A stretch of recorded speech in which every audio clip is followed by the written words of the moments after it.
Ô Andreasa, o que você acha disso tudo? E você acha que ele se mantém aí, pelo menos, sustenta pelo menos esses 20%, de 18% a 20% que os institutos de pesquisa vêm mostrando? Ou, enfim, que análise você faz do Bolsonaro agora no PSL? Patrick, pessoal, vocês todos conhecem, aqui no programa eu falo sempre sobre isso, na minha coluna no Globo, já escrevi bastante, a minha opinião sobre o Bolsonaro, sobre a personalidade dele, sobre a candidatura dele é conhecida. Também é conhecida a minha análise de que considero muito difícil que ele venha a ser o presidente da República.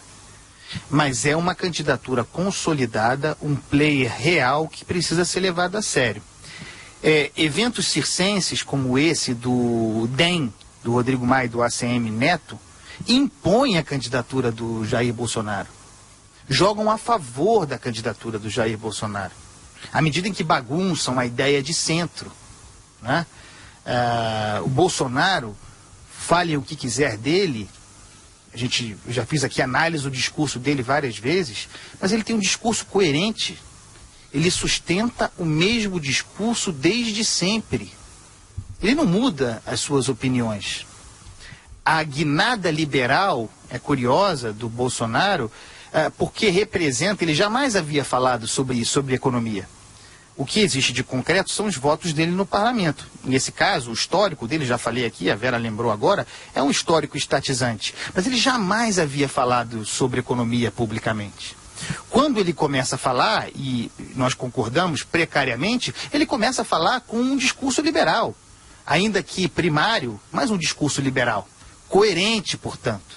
E coerência conta pontos em eleição.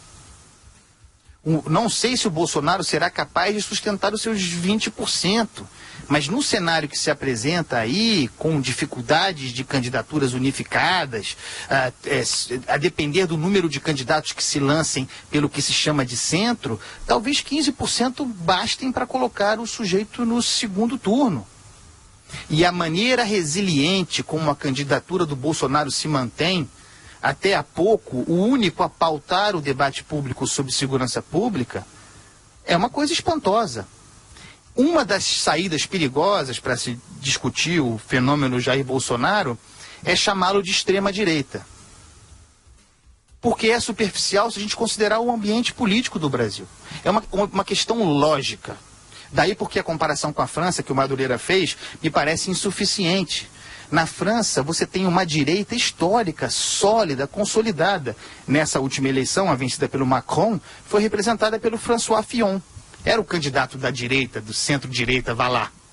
Num lugar onde você, num ambiente político em que existe uma direita, aí sim é possível existir a extrema-direita. É um aspecto lógico. No Brasil, não existe direita organizada. Eu desafio alguém a me mostrar direita organizada no Brasil. Não tem. Estão todos disputando o discurso da esquerda. Como é que o Jair Bolsonaro, ocupando esse espaço à direita, vira imediatamente extrema-direita, se a direita não existe? Andreasa, eu acho que esse discurso não tem nenhum...